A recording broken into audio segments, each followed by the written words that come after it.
Saludos cordiales, estudiantes. En esta ocasión les estaré hablando sobre los vertebrados, que corresponde al capítulo 25 en su segunda parte de la diversidad animal.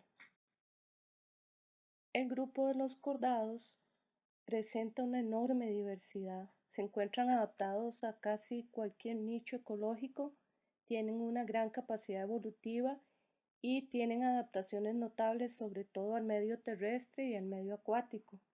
Los seres humanos formamos parte del grupo de los cordados. En realidad, los cordados no solamente incluyen a los animales como los monos, como las aves, sino también a organismos o animales con formas muy peculiares, como por ejemplo con forma de barril, llamados tunicados, y también a pequeños organismos con forma de pez, conocidos como anfioxos, los cuales veremos brevemente en este capítulo.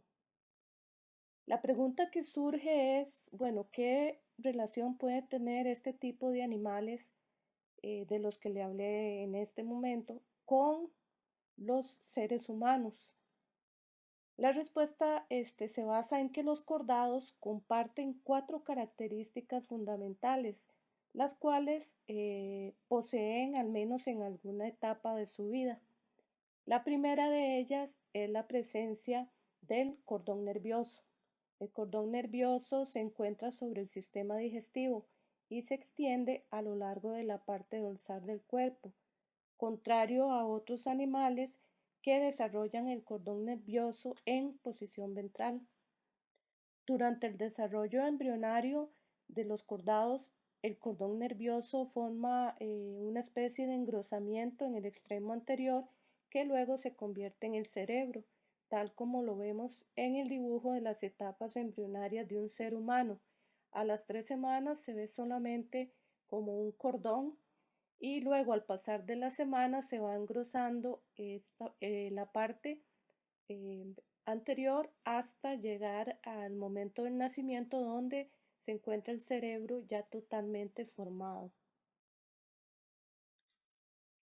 La segunda característica en común de los cordados es la presencia del notocordio. El notocordio es una especie de cordón celular rígido pero flexible y se extiende a lo largo del cuerpo entre el cordón nervioso dorsal y el tubo digestivo, tal como lo vemos en la ilustración. El notocordio le brinda soporte al cuerpo y tiene la función de unir músculos, esto únicamente en etapas embrionarias de los cordados. Luego esa estructura desaparece conforme se desarrolla el esqueleto. Las hendiduras branquiales faríngeas es la tercera característica. Estas son como especie de aberturas que comunican el exterior con la cavidad faríngea. Estas aberturas dan origen al oído interno, a las amígdalas y a las glándulas paratiroideas. En los cordados acuáticos, por ejemplo, forman las branquias. El dibujo nos muestra la presencia de hendiduras branquiales en embriones de un ave y un ser humano en etapa embrionaria, los cuales ya no van a estar presentes en etapas adultas, por ejemplo en el ser humano o de las aves, pero sí están presentes durante el desarrollo embrionario. La cuarta característica es la cola postanal. Esta es una extensión en la parte posterior del cuerpo y se extiende más allá del ano.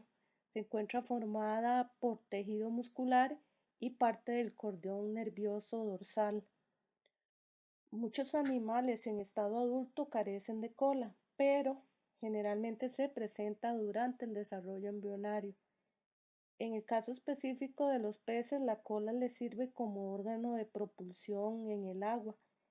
En la ilustración podemos observar cómo muchos animales presentan este tipo de cola en diferentes etapas de su desarrollo embrionario. El grupo de animales cordados incluyen 3 clados. Recordemos que clados son grupos que incluyen a todos los descendientes de un ancestro común. Los clados son los tunicados, los anfioxos y los craneados. Con relación a los dos primeros grupos los veremos de forma muy breve para concentrarnos más adelante en el tercer grupo de los craneados. Los tunicados, a pesar de que son cordados invertebrados marinos, se consideran dentro del grupo de los cordados ya que presentan las cuatro características que nombré anteriormente, o sea, el cordón nervioso, el notocordio, las hendiduras branquiales y la cola posanal, pero presentan estas características únicamente durante la etapa larval. Las asidias y las alpas marinas son las representantes del grupo del clado de los tunicados. Pueden medir desde algunos milímetros y algunos pueden alcanzar hasta 30 centímetros de longitud. En la foto de la parte superior de la diapositiva observamos la morfología que presentan las asidias y en la parte inferior las alpas. Las asidias tienen forma de jarra, son sésiles, o sea que no se mueven en estado adulto, pero puede ser que naden en etapas larvarias y se alimentan activamente por filtración. Por su parte, las alpas son móviles durante toda su vida. Tienen una especie de forma de barril, viven en mar abierto, algunas veces forman grandes colonias, como vemos en la fotografía del lado derecho, y se desplazan por contracción, como una especie de contracción bombeando agua a través de sus cuerpos. El segundo clado son los anfioxos, también llamados lanceolados, los cuales constituyen otro grupo de cordados invertebrados. Los anfioxos son muy pequeños, tienen forma de pez y miden alrededor de 5 centímetros de largo. Los cuerpos de los anfioxos son delgados, son transparentes y comprimidos lateralmente. También conservan las cuatro características de los cordados, pero las conservan en estado adulto, contrario al anterior grupo que era en estado larval. Se conocen aproximadamente 30 especies y viven principalmente enterrados en la arena. Los anfioxos, como vemos en la fotografía, son animales que pasan gran parte del tiempo medio enterrados en arena del fondo marino. Solo se observa el extremo anterior del cuerpo. Tienen una especie de pelitos o cilios en la boca que le ayudan en el proceso de alimentación. Los anfioxos, como dije antes, conservan las cuatro características de los cordados. En el dibujo del lado izquierdo vemos que presentan hendiduras branquiales, notocordio, cordón nervioso dorsal y cola postanal. Los craneados constituyen el tercer clado de los cordados. Como su nombre lo indica, los craneados incluyen a todos los cordados que tienen un cráneo que encierra o que protege el cerebro. El cráneo puede ser de consistencia ósea, como hueso, o cartilaginoso, que es como un tejido semejante a hueso, a los huesos, pero son menos quebradizos y son más flexibles. Dentro del grupo de los craneados se incluyen dos subgrupos, los mixinos y los vertebrados.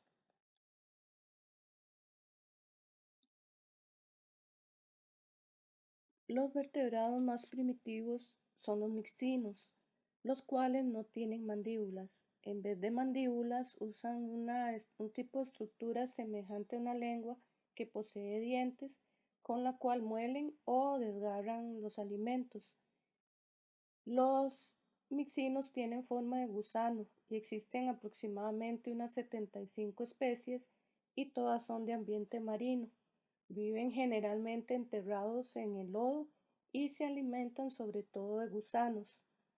Los mixinos respiran a través de branquias y son ectodermos.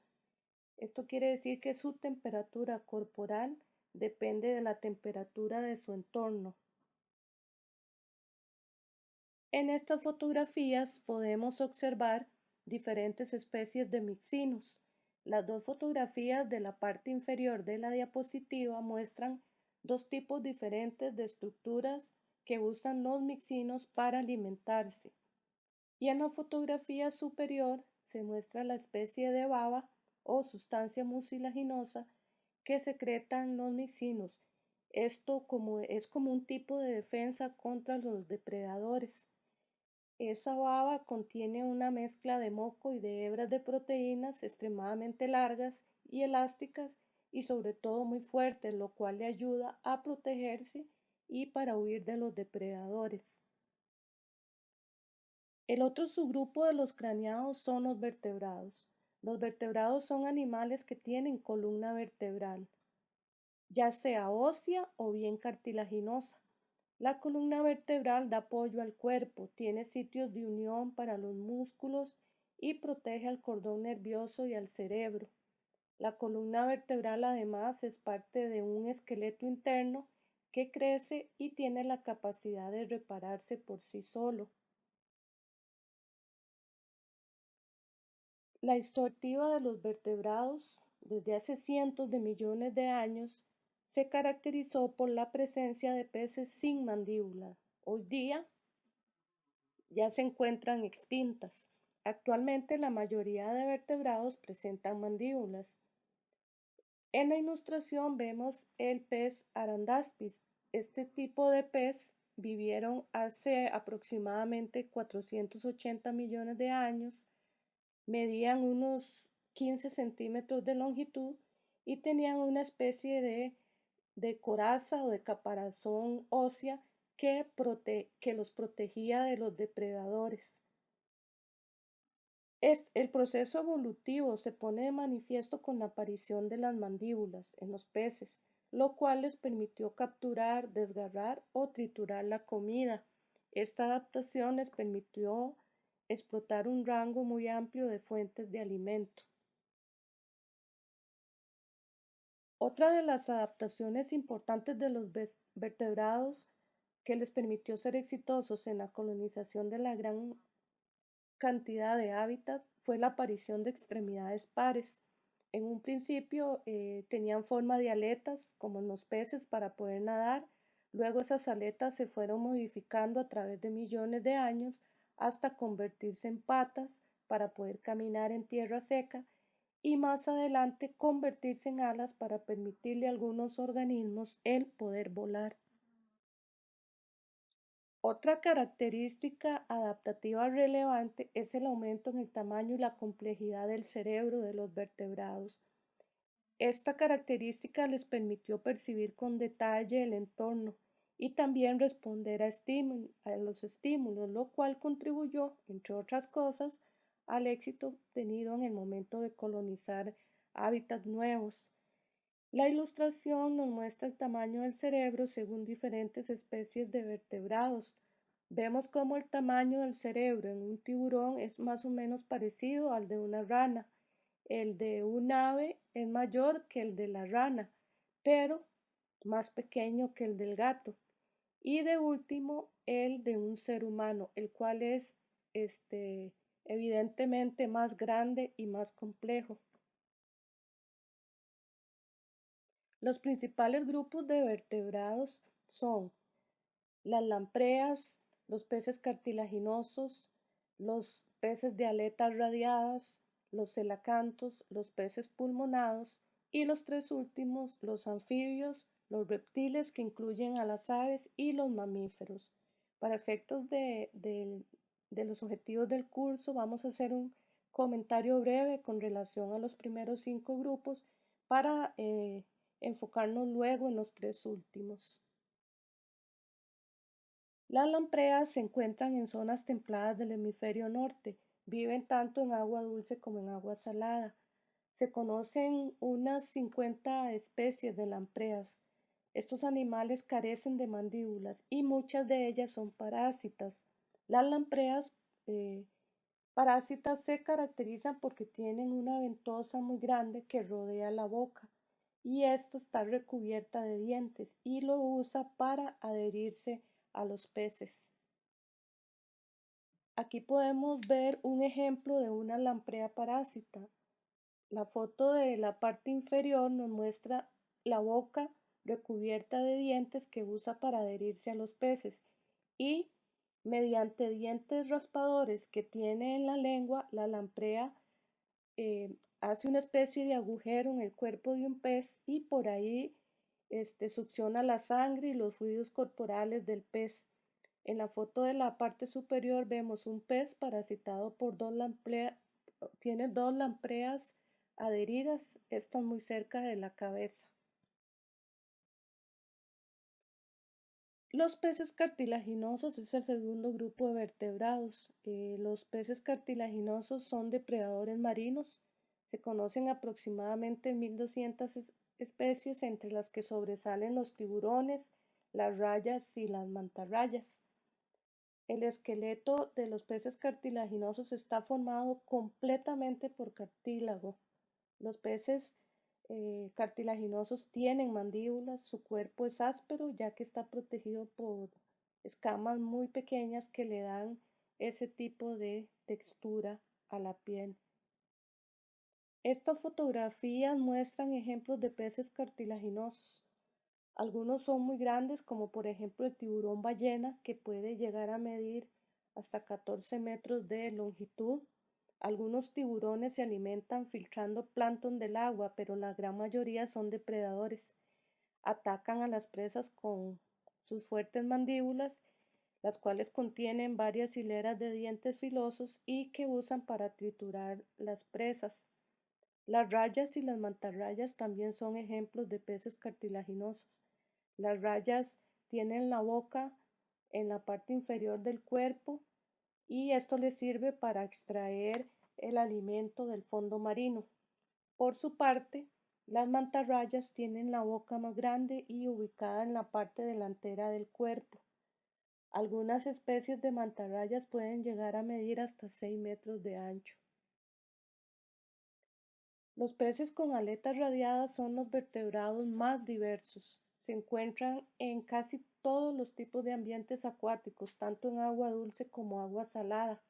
La característica principal de estos peces es que sus aletas están formadas por redes de piel que están sostenidas por espinas óseas.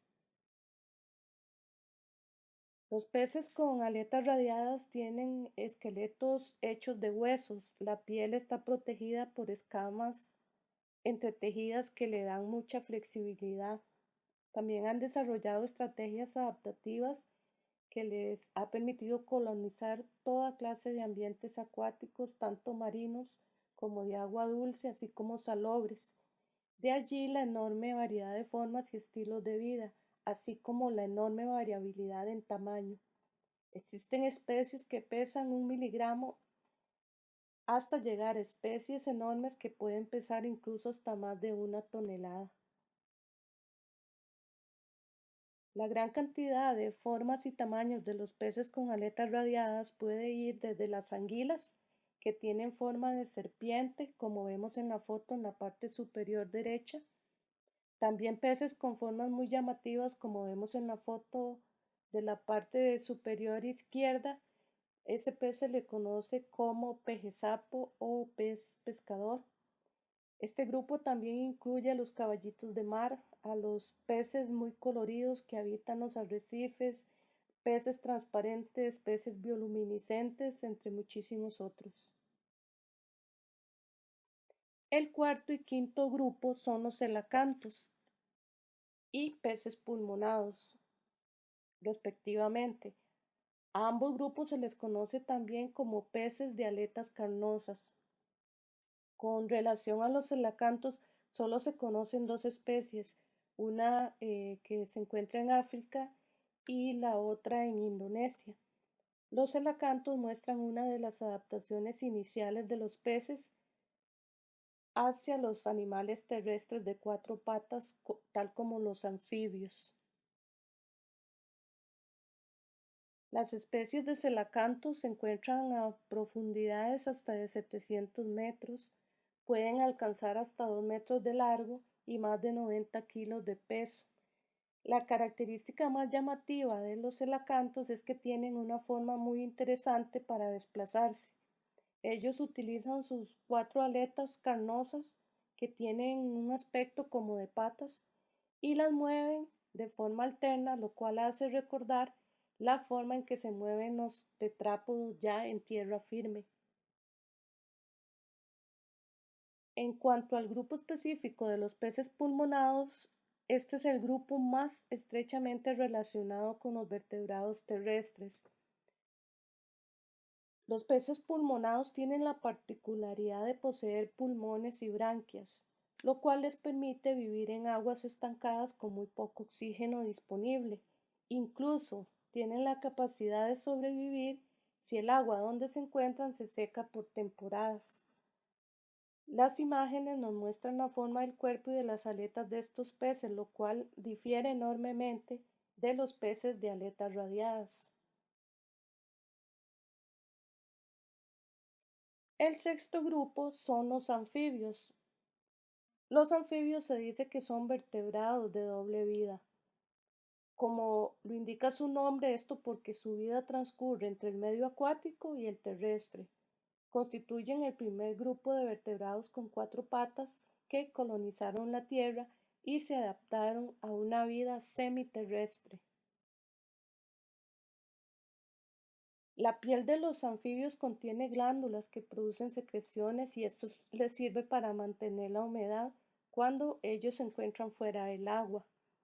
Existen algunas especies de anfibios, principalmente ranas y sapos, que pueden secretar sustancias altamente tóxicas a través de la piel, y esta adaptación de algunos anfibios les permite protegerse de organismos depredadores. Los anfibios también tienen la capacidad de poder respirar tanto dentro como fuera del agua. Como tienen pulmones poco desarrollados, al tener su piel húmeda, esto le funciona como un órgano complementario para poder respirar. Con relación a lo que es la reproducción, muchos anfibios dependen del agua para su apareamiento. Como ejemplo tenemos a las ranas y los sapos, donde la fecundación se da en forma externa. También muchas especies de anfibios mantienen sus huevos húmedos, pero otras especies necesitan depositarlos directamente en el agua, tal como los vemos en la imagen de la diapositiva. Entre los representantes de los anfibios se encuentran las ranas y los sapos.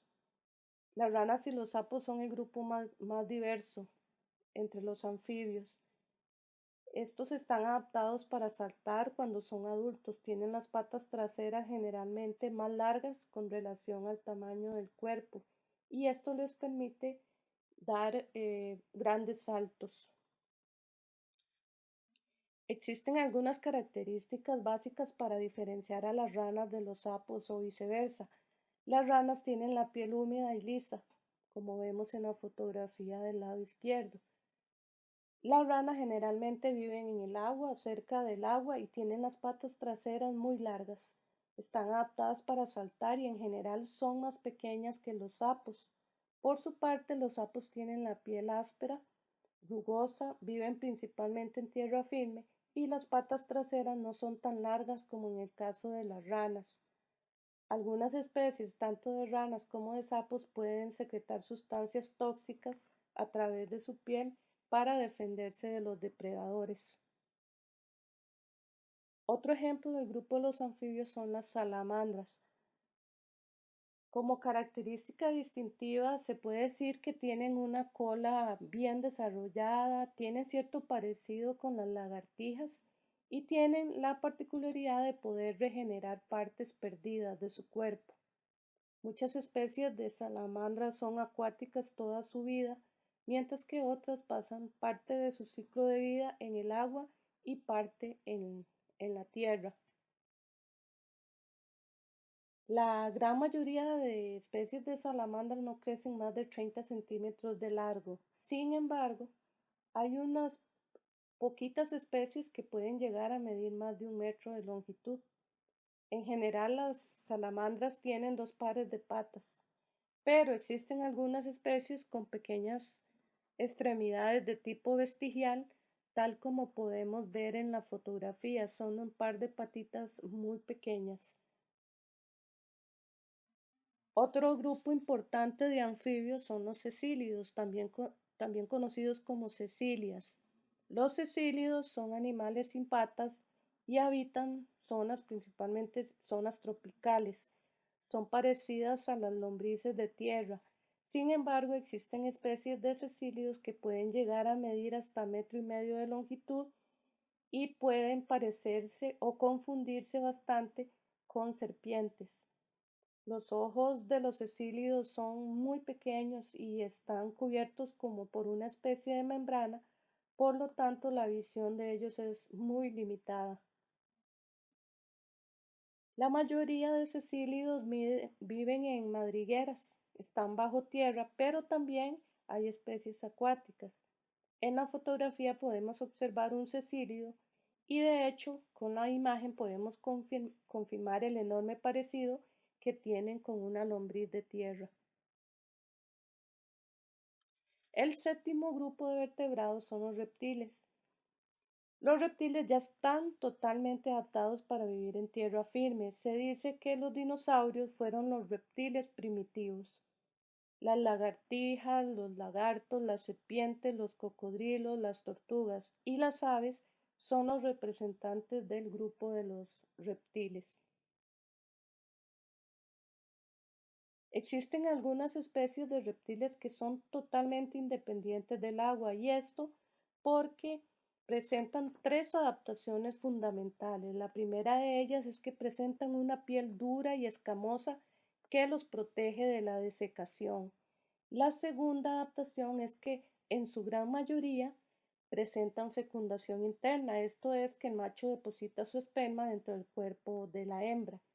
Y la tercera adaptación importante es que los huevos tienen cáscara o presentan cascarón y esto permite enterrarlos en la arena o en la tierra. Los pulmones de los reptiles son más eficientes que los de los anfibios.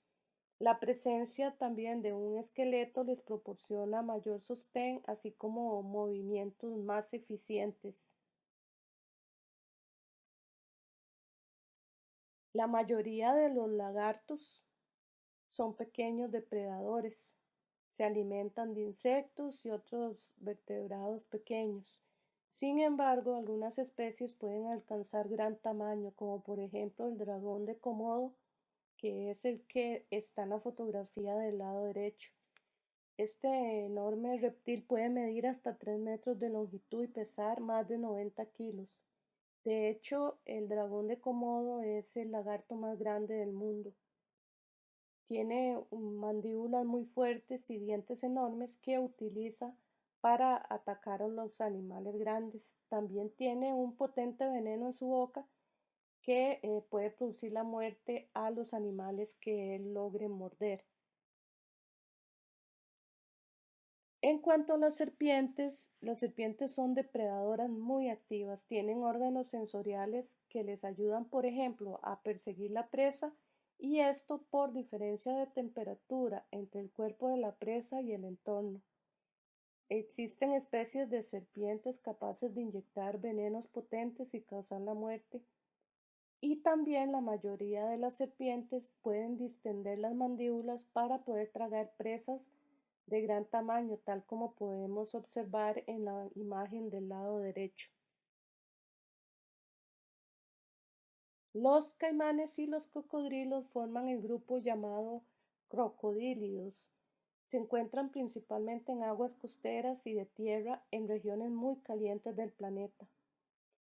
Los crocodílidos están adaptados a la vida acuática, tienen ojos y las fosas nasales ubicadas sobre la cabeza, lo cual le permite permanecer sumergido durante mucho tiempo, mientras esa parte alta de la cabeza sobresale de la superficie del agua.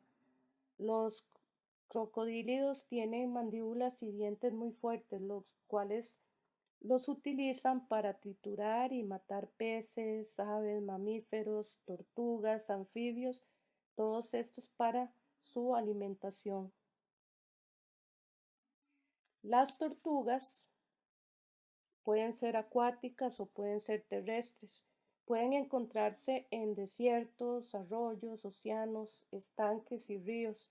Todas las tortugas están protegidas por un caparazón muy duro y fuerte que se encuentra fusionado con las vértebras.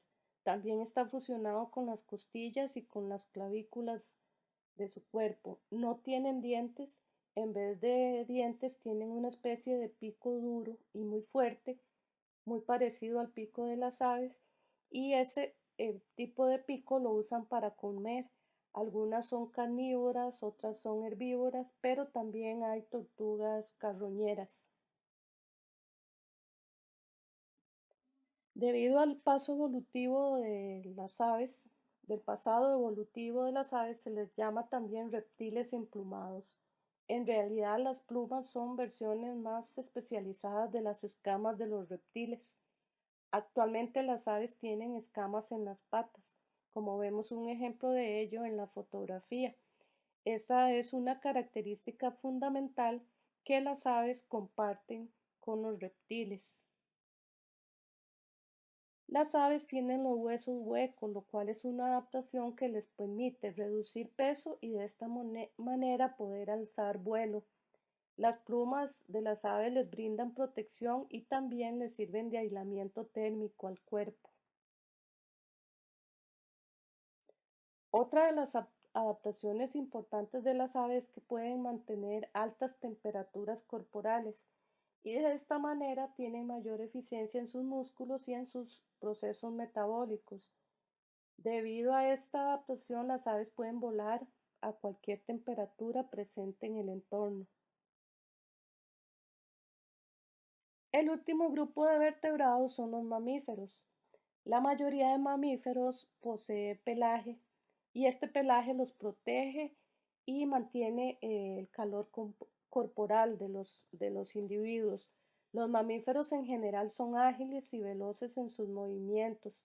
Esto se debe a que las patas evolucionaron para correr, para desplazarse a grandes velocidades, como por ejemplo para atrapar a una presa. Los mamíferos se caracterizan por la presencia de glándulas mamarias. Estas glándulas producen leche que es necesaria para amamantar a sus crías. Actualmente se conocen unas 4.900 especies de mamíferos. Los mamíferos agrupan tres linajes evolutivos: los monotremas, los marsupiales y los mamíferos placentarios. Dentro del primer linaje o grupo evolutivo se encuentran los monotremas. Los monotremas incluyen las especies actuales de mamíferos más primitivos. Estos aún conservan características de los reptiles como lo es la reproducción ovípara, o sea, la reproducción por medio de huevos. Los monotremas son los únicos mamíferos que ponen huevos. Tienen pelo en su cuerpo y alimentan a las crías con leche. El ornitorrinco y los equidnas son los representantes de este grupo evolutivo.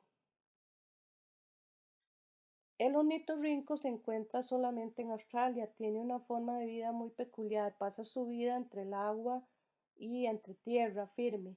Es uno de los mamíferos venenosos, esto porque el ornitorrinco macho tiene una especie de espolón que puede liberar veneno y causar un fuerte dolor en los seres humanos.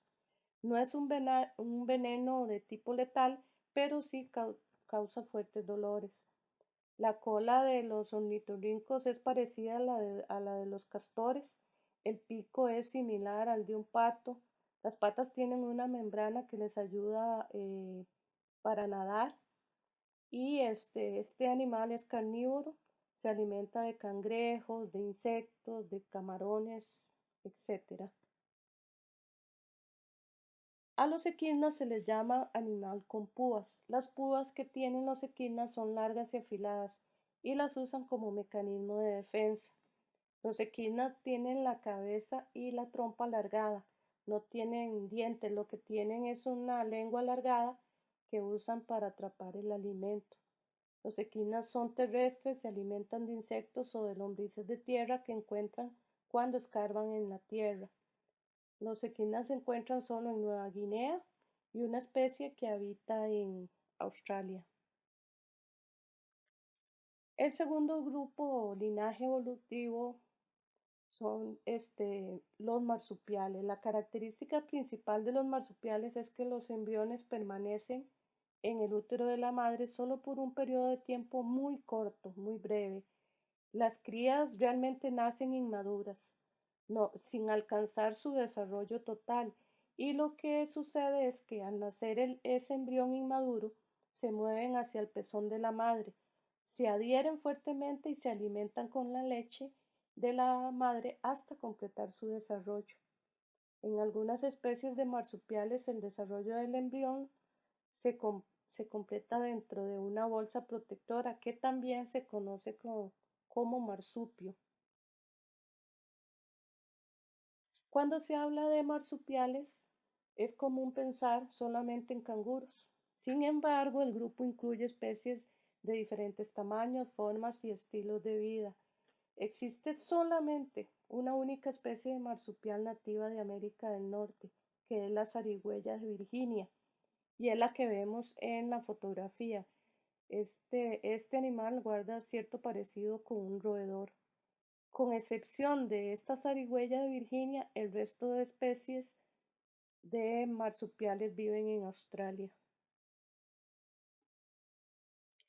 Si bien es cierto, los canguros son los más grandes, los más llamativos y más emblemáticos de Australia, dentro de este mismo grupo evolutivo se encuentran también los koala, los wombat y el demonio de Tasmania, los cuales podemos observar en las fotografías. El demonio de Tasmania lamentablemente se encuentra hoy día en peligro de extinción. El tercer y último grupo o linaje evolutivo son los mamíferos placentarios. La principal característica de este importante grupo es que presentan una placenta más compleja que la del grupo de los marsupiales, lo cual les permite mantener las crías en el útero el tiempo necesario hasta que se complete su desarrollo embrionario. Las crías se desarrollan dentro del útero de la madre en un órgano llamado placenta. La placenta les proporciona nutrientes y oxígeno al embrión. La mayoría de especies de mamíferos son placentarios. Dentro del grupo de los mamíferos placentarios existe gran diversidad de especies. Hay especies acuáticas como los delfines, las ballenas también, una enorme cantidad de especies terrestres en las que se encuentra también el ser humano. Existen mamíferos con la capacidad para volar como son los murciélagos, también especies que viven tanto en tierra como en el agua, como ejemplo de ellos son las focas. Con relación al número de especies presentes, los roedores y los murciélagos son los grupos más grandes dentro de los mamíferos placentarios. En cuanto a los roedores, la mayoría son ratas y ratones. Se incluyen también las ardillas, los hámsters, los puercoespines, los castores, las marmotas, etc. El roedor de mayor tamaño conocido es el capibara, como el que observamos en la fotografía, y este es un roedor que se encuentra en América del Sur. En cuanto a los murciélagos, ellos son los únicos mamíferos placentarios que desarrollaron alas y por ende tienen la capacidad de volar. Son de hábito nocturno, algunos se alimentan de frutos, otros de néctar de las flores, pero una gran mayoría son depredadores. Se alimentan de ranas, de peces, de insectos voladores, entre otros. Existen también especies de murciélagos que se alimentan succionando la sangre de algunos mamíferos y de algunas aves. Muchas gracias por su atención. Si tienen consultas sobre este capítulo, hagan uso del foro de dudas que está disponible en la plataforma o bien durante el espacio de las videotutorías que les brinda la cátedra.